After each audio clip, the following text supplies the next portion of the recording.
साथ देहरादून में मुख्यमंत्री धामी की अध्यक्षता में मंत्रिमंडल की बैठक होगी, जिसमें कई प्रस्तावों पर मोहर लग सकती है। वहीं कई महत्वपूर्ण विषयों पर भी चर्चा होगी। ये बैठक सचिवालय के विश्वकर्मा भवन में स्थित वीर चंद्र सिंह गढ़वाली सभागार में होगी, जिसमें कई मंत्री शामिल होंगे।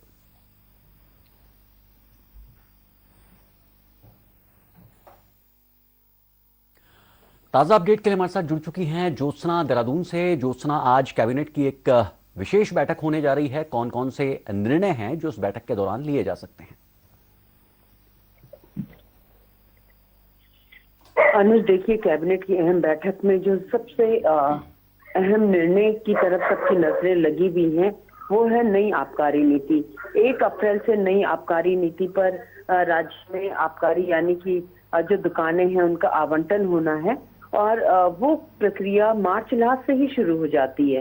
लेकिन जो नई आबकारी नीति है वो अभी तक सामने नहीं आई है। गैरसैंण में उम्मीद की जा रही थी कि कैबिनेट पास करेगी और उसके बाद विधानसभा में नई नीति को रखा जाएगा, लेकिन ऐसा नहीं हो पाया। इसलिए सबकी नजरें सबसे पहले इस आबकारी नीति पर लगी हुई है कि इसमें क्या सरकार की तरफ से चीजें सामने आ सकती हैं और क्या आज नई आबकारी नीति को अप्रूवल मिल जाएगा। दो ही चीजें होंगी, या तो नई आबकारी नीति को अप्रूवल मिलेगा या फिर सरकार अगले 2-3 महीने के लिए या 1 महीने के लिए पुरानी आबकारी नीति के तहत ही पूरा कामकाज, जो एक्साइज का कामकाज है, उसको आगे बढ़ाएगी। तो दोनों चीजें आज सामने आ जाएंगी। इसके अलावा कई नीतिगत विषय हो सकते हैं। साथ ही मैं आपको बता दूं कि 2 दिन बाद यानी 23 तारीख को धामी सरकार के 1 वर्ष पूरे होने हैं। जो धामी पार्ट 2 सरकार रही है, तो उसको लेकर भी कुछ अहम निर्णय इस बैठक में हो सकते हैं, क्योंकि सरकार 1 साल पूरा होने पर क्या तोहफे राज्यवासियों को देना चाहती है, वो कुछ आज उसके रिफ्लेक्शन भी इस बैठक में दिखाई देंगे। अनुज जी ज्योत्सना, आप हमारे साथ बनी रहिए।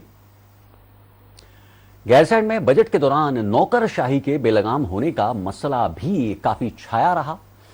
कांग्रेस के विधायक और पूर्व नेता प्रतिपक्ष प्रीतम सिंह ने विशेषाधिकार हनन के तहत यह मामला उठाया। उनका कहना था कि सभी अधिकारियों को प्रोटोकॉल का पालन करने का निर्देश मुख्य सचिव के माध्यम से दिया जाता है। जब मुख्य सचिव ने अपने कक्ष में आए हुए चारों विधायकों के सम्मान में किसी भी तरह का कोई अभिवादन नहीं किया। पूर्व नेता प्रतिपक्ष प्रीतम सिंह ने कहा है कि जब सरकार कमजोर होती है तब नौकरशाही बेलगाम होती है और उत्तराखंड में भी यही हाल है। जब सरकार का नियंत्रण नहीं रहता है तभी ऐसी स्थितियां उत्पन्न होती हैं। आपने देखा होगा, मंत्रिपरिषद के कई मंत्री इस बात को बड़े जोर शोर से कहते हैं कि अधिकारियों की सीआर लिखने का अधिकार दिया जाए। अधिकारी हमारी बात नहीं सुन रहे हैं। जब सरकार में बैठे मंत्री इस बात को कह रहे हैं, तो मैंने कहा कि हम प्रश्नकाल में चीफ सेक्रेटरी के कक्ष में गए थे और हम एक नहीं 4 विधायक थे, और जो कृत्य चीफ सेक्रेटरी ने वहां पर किया, मैं उसके परिप्रेक्ष्य में कहना चाहता हूं। अगर हम थे, कुछ होता है, अब आप कहते हैं कि साहब आगे थे, टेबल पटक दिया आपने, और जो स्थिति वहां चीफ सेक्रेटरी के कक्ष में थी, अगर हम कुछ कहते तो सरकार भी कहती और अधिकारी भी कहते साहब विधायक थे, 4 विधायक थे इस स्थिति पर, लेकिन हमने कुछ नहीं कहा। हम वहां से वापस आए, विशेषाधिकार हनन हमने लाया, और विशेषाधिकार हनन जब हमने लाया तो सत्ता पक्ष के लोगों ने भी इसका समर्थन किया। क्यों किया? क्योंकि वो भी आहत थे इस बात से, पीड़ित है, वो भी पीड़ित है इस बात से कि नौकरशाही बेलगाम हो चुकी है। अरे भाई, प्रोटोकॉल आप बना रहे हैं, पीठ से एक नहीं कई बार विनिश्चय आ गया और उसके बाद उसका पालन ना हो तो फिर तो अजीबोगरीब स्थिति है।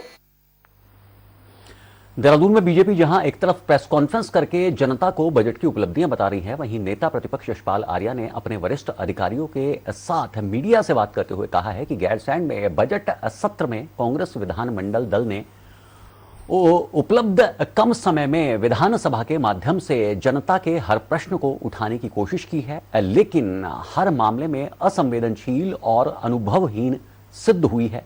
राज्य की नौकरशाही के आगे नतमस्तक दिखी है। नेता प्रतिपक्ष यशपाल आर्या ने सदन में बजट सत्र जल्दी समेटने का मुद्दा उठाया है। उन्होंने कहा है कि बजट पर चर्चा के लिए 1 दिन का समय काफी कम है। इतने कम समय में चर्चा पूरी नहीं की जा सकती। कांग्रेस विधानमंडल दल ने प्रश्नकाल कार्य स्थगन बजट पर सामान्य चर्चा और अन्य स्वीकृति नियमों के अंतर्गत बेरोजगारों के उत्पीड़न, नकल माफिया, पुरानी पेंशन योजना की बहाली, जोशीमठ सहित प्रदेश के अन्य स्थानों की आपदा, प्रदेश भर के भूमिधारी आदि मामले में सरकार विपक्ष के प्रश्नों का सीधा जवाब देने से भागती रही।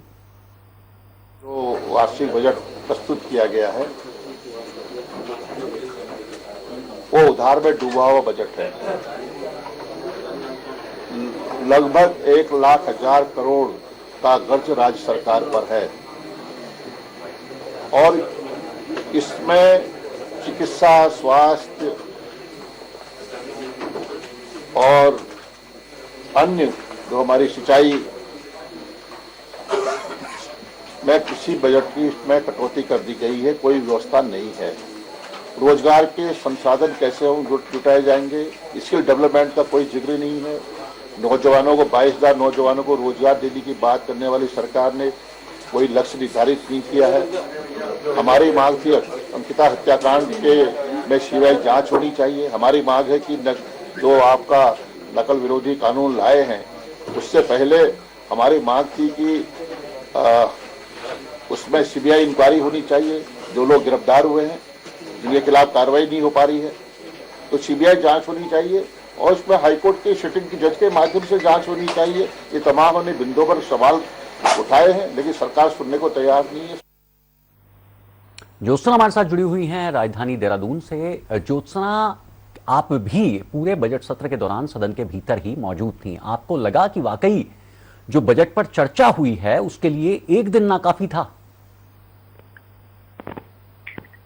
देखिए अनुज, आप अगर मुझसे पूछेंगे तो लगभग 20 साल से मैं विधानसभा कवर कर रही हूँ और संभवतः जो जितनी मेरी याददाश्त है, कल मैंने नेता प्रतिपक्ष से भी उसको क्रॉस चेक किया। उन्होंने भी सहमति जताई कि मैंने जो मेरा आकलन है वो सही है। कभी भी ऐसा नहीं हुआ कि पहले दिन बजट पेश हुआ हो और दूसरे दिन बजट पर एक ही दिन सामान्य चर्चा भी, विभागवार चर्चा भी और मनी बिल भी, और इसके साथ ही राज्यपाल के अभिभाषण पर धन्यवाद प्रस्ताव पर भी चर्चा और उसका पारण हुआ हो। अक्सर वो ऐसा होता था जब बजट सत्र होता था, हाँ 4 दिन का 5 दिन का होता था बजट सत्र, बहुत कम भी हुआ है, लेकिन इस तरीके की प्रक्रिया होती थी कि राज्यपाल के अभिभाषण पर अलग से चर्चा होती थी, उसका धन्यवाद प्रस्ताव अलग हो जाता था, भले ही वो 1 दिन का होता था, कुछ घंटे का होता था, लेकिन जो बजट होता था बजट पर सामान्य चर्चा अलग होती थी और विभागवार जो कट मोशन आते थे वो दूसरे दिन आते थे। मनी बिल, विनियोग बिल भी दूसरे दिन पास होता था। लेकिन इस बार बहुत शॉर्ट हुआ और हमने विपक्ष से भी सवाल किया कि आपने क्यों नहीं कट मोशन लगाए। उन्होंने कहा कि हमें मौका ही नहीं दिया गया कि हम कट मोशन लगाएं, क्योंकि वो सरकार चाहती थी कि एनी हाउ आज के ही दिन सदन खत्म हो जाए, यानी कि 16 तारीख को ही सदन समाप्त हो जाए, चाहे वो देर रात तक चलता रहे। 10:30 बजे रात तक गैरसैंण में सदन चला है और सरकार कतई भी नहीं चाहती थी कि 17 तारीख को भी सदन चले। जबकि जो पूर्व में हमारी बातचीत हुई थी, पहले दिन हमारी बातचीत हुई थी, बैठक हुई थी, उसमें यहाँ तक तय हुआ था कि शनिवार को भी, हालांकि शनिवार को सत्र नहीं चलता है, लेकिन शनिवार को गैर सरकारी दिवस मान करके सदन चलता है और सदन में उस दिन कई अहम मसले आते हैं, सरकारी कामकाज नहीं होता है। लेकिन सरकार ने बृहस्पतिवार को ही खत्म कर दिया। तो ये कहीं ना कहीं आप ये समझ सकते हैं कि विपक्ष अपनी जिम्मेदारी को सत्ता पक्ष पर टाल रहा है और सत्ता पक्ष सदन में जवाबदेही से बचने के लिए विपक्ष के हंगामे को दोषी मान रही है। अगर मेरे नजरिए से आप देखेंगे तो दोनों, चाहे वो सत्ता पक्ष है या विपक्ष है, दोनों में से कोई भी गैरसैंण में ज्यादा दिन नहीं रहना चाहता है। एक वो वहां पर जाकर के कह सकते हैं कि वायदे की या जो उनकी जिम्मेदारी है उसकी इतिश्री करना चाहता है कि हमने ग्रीष्मकालीन राजधानी का प्रस्ताव इसी सदन से पास किया, यहाँ पर विधान भवन बना है। तो कल जनता ज्यादा सवाल ना करे, इसके लिए आप 4 दिन जाइए, एक पॉलिटिकल जो पिकनिक है उसे मना करके वापस देहरादून आ जाइए। तो दोनों पक्ष इसी तरीके से हैं और गैरसैंण में आज तक राजनीति के सिवाय कुछ नहीं हुआ, कोई बहुत ईमानदारी से आगे नहीं बढ़ा। विजय बहुगुणा वहां कैबिनेट करवाने गए थे तो वो एक संकेत देना चाहते थे कि पहाड़ के प्रति उनकी सोच है। उसके बाद हरीश रावत ने वहां टेंट में विधानसभा करवाई तो वो भी एक संकेत देना चाहते थे कि उनके दिल में पहाड़ है। उसके बाद बीजेपी की सरकार आई, बीजेपी की सरकार ने उस भवन में यानी जो विधान भवन बना है वहां से ग्रीष्मकालीन राजधानी घोषित कर दिया। लेकिन अनुज, ग्रीष्मकालीन राजधानी का एक जो आप उसको एक कह सकते हैं कि अवधारणा होती है, वो वहां पर आपको केवल 8-10 भवनों के अलावा कुछ और होती भी नहीं दिखेगी, क्योंकि वहां आज भी ऑफिसर्स हॉस्टल तो है, जो सचिव स्तर के अधिकारी हैं उनको रहने की व्यवस्था है, लेकिन बाकी उनके अधीनस्थ के रहने की व्यवस्था नहीं है। विधायकों को रहने की व्यवस्था है, लेकिन उनके गनर कहाँ रहेंगे, उनके लिए प्रॉपर व्यवस्था नहीं है। मुख्यमंत्री और स्पीकर के आवास जरूर बने हैं, लेकिन वो एक फ्लैट सिस्टम में बने हुए हैं, बड़े छोटे छोटे।